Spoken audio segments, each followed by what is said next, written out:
Fala galera, beleza? Eu sou o professor Felipe Barros e hoje eu vou estar conversando um pouquinho com vocês sobre uma técnica de manipulação de coluna torácica. Por que é tão importante a gente falar sobre isso?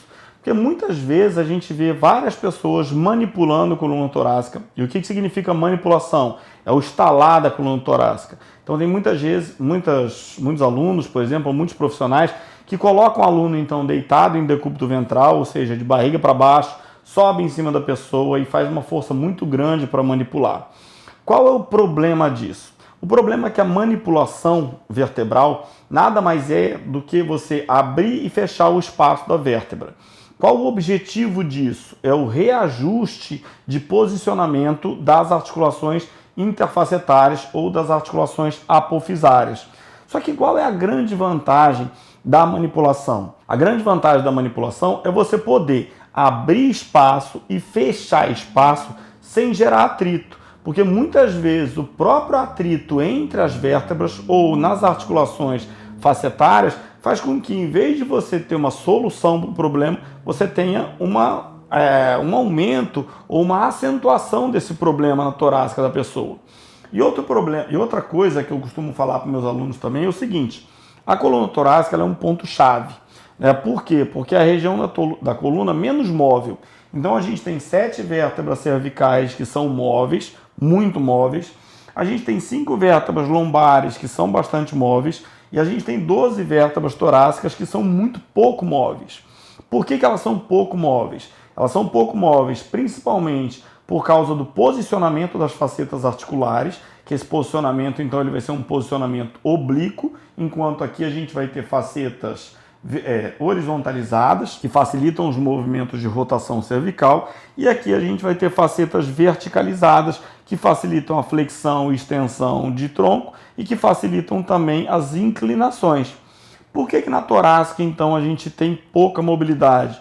Porque as facetas são oblíquas, não favorecendo nenhum tipo de movimento ou nenhum sentido de movimento, e também porque as 12 vértebras torácicas se articulam com as 12 costelas, ou com os 12 pares de costelas. Então eles formam o que a gente chama de caixa torácica. Só que, a partir do momento que eu tenho uma coluna torácica pouco móvel, eu tenho compensações cervicais e compensações lombares.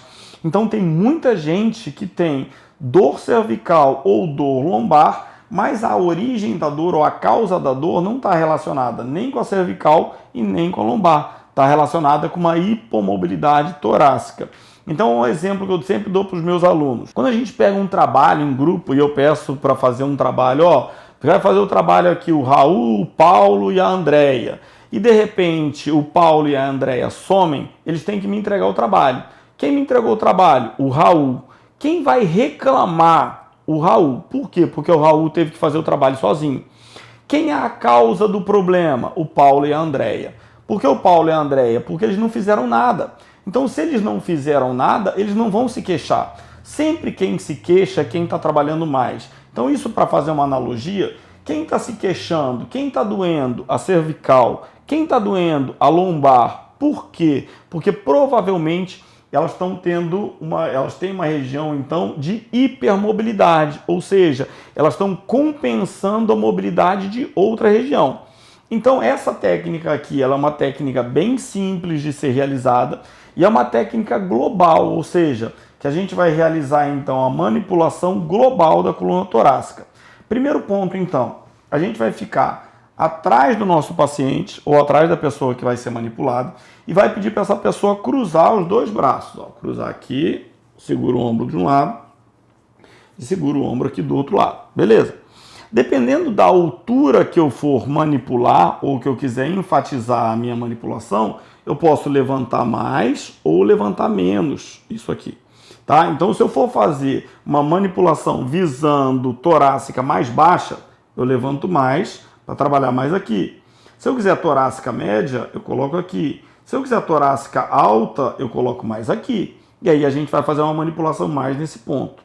Como a gente vai fazer a manipulação? A manipulação ela vai ser feita com o nosso externo. Então, eu não vou encostar completamente atrás do paciente. Então, lembrando, eu sempre tenho que avisar o paciente o que eu vou fazer. No caso das manipulações, eu tenho que avisar o paciente que ele vai ser manipulado e que a manipulação significa, posso estalar suas costas? Por que falar dessa forma? Porque a gente tem que falar da forma que o paciente vai entender. Então, às vezes eu falo para ele, Raul, vamos fazer uma manipulação aqui torácica em você. Só que ele não sabe que a manipulação é estalar.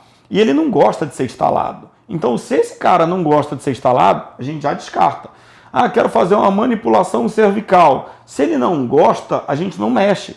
Né? Por quê? Porque às vezes o paciente ele vai perceber que ele vai ser instalado e ele vai travar todo. Agora, se o paciente não tem problema com isso, aí não vai ter problema nenhum de você realizar a técnica. Então, primeira coisa, a gente explica o que vai fazer, como vai fazer para depois executar, tá? Então, Raul, você vai ficar travado aqui. Eu vou encostar o externo bem na sua torácica e depois você vai soltando o peso para trás. A única parte do corpo que eu encosto no Raul é o meu externo. Então, ó, eu afasto um pouquinho, encosto só o externo no Raul, traciono e abraço, tá? Faço um abraço aqui no cotovelo dele e ele vai jogando o corpo para trás. Solta o corpo, solta, relaxa. E aí a gente vai fazer uma tração. E nessa tração, se ele estiver relaxado, quando eu faço essa tração e eu finalizo a tração, o movimento que vai ser feito então é um movimento de abertura, tá? É a forma mais fácil de manipular coluna torácica. Normalmente a gente vai escutar várias vértebras torácicas sendo manipuladas ao mesmo tempo, então ele vai fazer vai manipular todo mundo. É uma manipulação que não tem contraindicação. Por quê? Porque ela não faz cisalhamento, ou seja, ela só abre espaço em todos os sentidos. Felipe, pode ser feito na maca? Pode. Pode ser feito na parede? Pode, mas pode ser feito de forma muito simples aqui, do mesmo jeito que pode ser sentado. E hoje a gente está passando então essa manipulação torácica, que é facinho de fazer e todo mundo consegue fazer então em pé. Felipe, se o cara tiver dor na cervical, posso manipular a torácica? Deve. Se o cara tiver dor lombar, posso manipular a torácica? Deve. Por quê? É exatamente aquilo que eu falei para vocês no começo. Muitas vezes a dor cervical ou a dor lombar está relacionada então com uma perda de mobilidade torácica. E aí, às vezes, só de você recuperar essa mobilidade torácica, você já volta a trabalhar menos aqui. Então é como se eu pegasse aquele trabalhinho que o Raul estava fazendo sozinho, e aí eu vou lá e chamo a atenção e dou uma cutucada nos amigos dele, nos colegas dele. Ó, se não fizer o trabalho, só o Raul que vai ganhar a nota. O que acontece? Os outros começam a trabalhar mais, os outros trabalhando, sobra menos trabalho para o Raul. Então eu não preciso mexer no Raul, porque não é o Raul que é o problema, eu preciso mexer nos colegas deles. Então eu não preciso necessariamente começar a tratar a cervical ou a lombar. Eu começo a trabalhar as partes de menor mobilidade para diminuir a compensação. E muitas vezes, só de mexer na torácica, eu reduzo dor cervical e dor lombar. Do mesmo jeito que quando a gente está tratando o ombro, a primeira coisa que a gente tem que tratar é escápula. Então, primeiro a gente começa liberando escápula, liberando as articulações acessórias, para depois chegar na glenomeral. E aí, muitas vezes, quando chega na glenomeral, o cara fala, ué, mas não está mais doendo. É porque, na verdade, a dor não era da glenomeral. A dor era de uma discinese de escápula, de uma discinese ou de uma alteração de movimento acrômio-clavicular. Só que a partir do momento que você pegou e colocou todo mundo para trabalhar, aquele cara que estava trabalhando demais, ele volta a trabalhar menos e aquela dor vai gradativamente sumindo. Beleza? Galera, espero poder ter ajudado vocês um pouquinho. Um grande abraço. Se vocês gostaram do vídeo, deixe seu like, se inscrevam aqui no canal, ative o sininho de notificação, porque a gente já está sempre preparando conteúdo novo para vocês, beleza? Um abraço e até a próxima.